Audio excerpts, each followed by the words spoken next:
o Berkeley, ele teve duas fases. Se ele teve essas duas fases, quais foram as suas conclusões a partir das duas? Tá, eu sei. O termo fase aqui que eu queria entender, eu acho que você deve estar falando de dois modos de pensar matemática. Então, pode ver que eu falei ali da geometria de uma forma, que a experiência sensível ela é fundamental. O Berkeley tem um termo muito... tem uma frase, um princípio que é muito conhecido quem estuda Berkeley, que é o ser é ser percebido. Ele escreve em latim isso, né? Inclusive é esse est percipi, né? Ser é ser percebido. Então, por quê? Perceber a partir da mente pressupõe essa relação com a experiência, né? O que acontece? Se eu for pensar na matemática, parece ter duas visões diferentes. E foi mais ou menos isso que eu estava pesquisando no doutorado lá.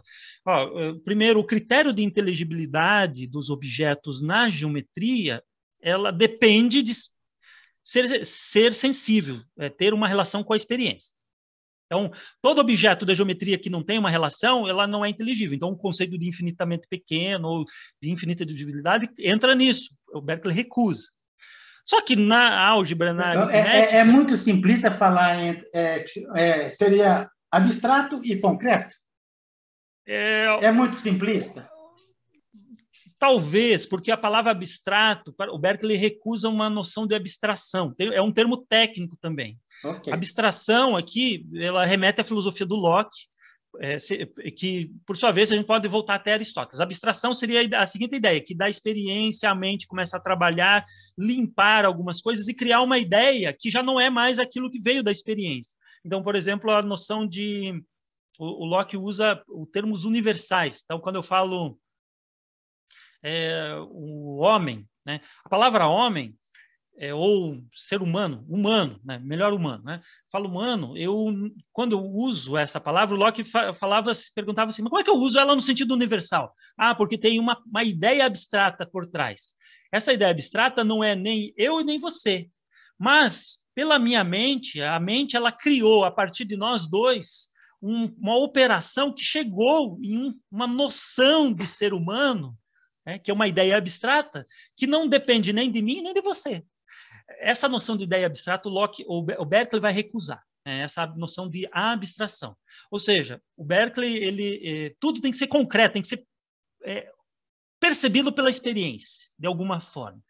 E daí ele vai ter um problema sobre os universais. Mas é uma outra história que a gente... Mas ele coloca que tem que ser percebido, inclusive o cálculo infinitesimal? Exato.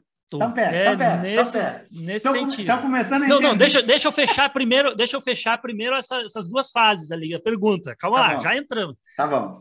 Então pode ver. Na geometria, nós temos ali uma maneira de pensar a inteligibilidade da geometria, dos objetos da geometria. Objeto matemático, pensamos aqui a linha, as figuras geométricas, ou os sólidos, por exemplo, você colocou um sólido ali, ele é um objeto geométrico, né? As curvas, ou seja, tudo que tem a ver com as figuras geométricas. Na aritmética e na álgebra, quais são os objetos? Então, são ditos números, né? Então, o número racional é um objeto matemático, né? Os números negativos são objetos da matemática. Então, como é que o Berkeley vê a inteligibilidade desses objetos? Para ele, a inteligibilidade está na coerência, né, do uso dos signos, das regras, né, dos signos. Ou seja, eu tenho o signo ali, a regra sobre ela e a coerência, a consistência de utilização disso, né? Então, se eu tenho um signo, uma regra coerente, consistente. Né? É por isso que ele criticava a abstração, ele queria definição clara de regras. Exato. E de coerência. Ele era um matemático? Aí que está. É interessante essa pergunta. Dentre os três empiristas ali, dá para ver que quem mais explorou um lado matemático foi o Berkeley. O Locke não. O Locke ele era um grande filósofo, mas ele não tem trabalhos direcionados à matemática. O Berkeley tem ali na juventude dele até uma tentativa de dar soluções matemáticas, né? Uns textos que pouca gente conhece, assim. Exercícios de resolver problemas matemáticos, né? Mas ele conhecia, ele sabia o que a matemática do Newton, a matemática do Descartes, que também é um grande matemático, ele foi um grande matemático, né? Que criou a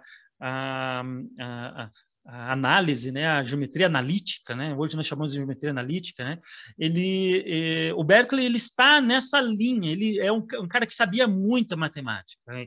Ele não é um matemático porque não fez uma carreira na matemática, mas ele é um grande conhecedor de matemática que conseguiu pensar a matemática até então produzida, né? Então, isso é fato, que o Berkeley não é um matemático. E dentre os três, eu acho que era o cara mais matemático deles, né? Porque o Hume, por exemplo, não tem trabalhos de matemática, apesar de falar da matemática de uma coisa, mas ele não tem tanto quanto o Berkeley. Mas o que era mesmo a pergunta, a outra anterior? Não, você estava falando o que das duas fases. Das duas fases. Então, eu perguntei, tá, mas Berkeley, você tinha um critério unificador? A minha conclusão foi a seguinte, né? Não, Berkeley, na obra dele, ele vê as duas maneiras, tem que se considerar as duas maneiras de pensar a matemática, né? O que unifica a matemática para o Berkeley não é, digamos, os pressupostos filosóficos, mas a utilidade da matemática. Tem ali uma visão utilitarista, meio que vai flertar com um utilitarismo, né?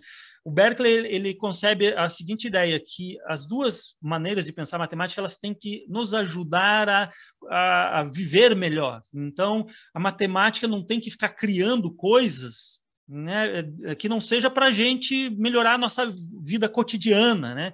Então, o que unifica a matemática, tanto a geometria quanto a aritmética, a álgebra, é que essas são ferramentas de trabalhar com quantidades para me ajudar no dia a dia, né? É isso que unifica para o Berkeley.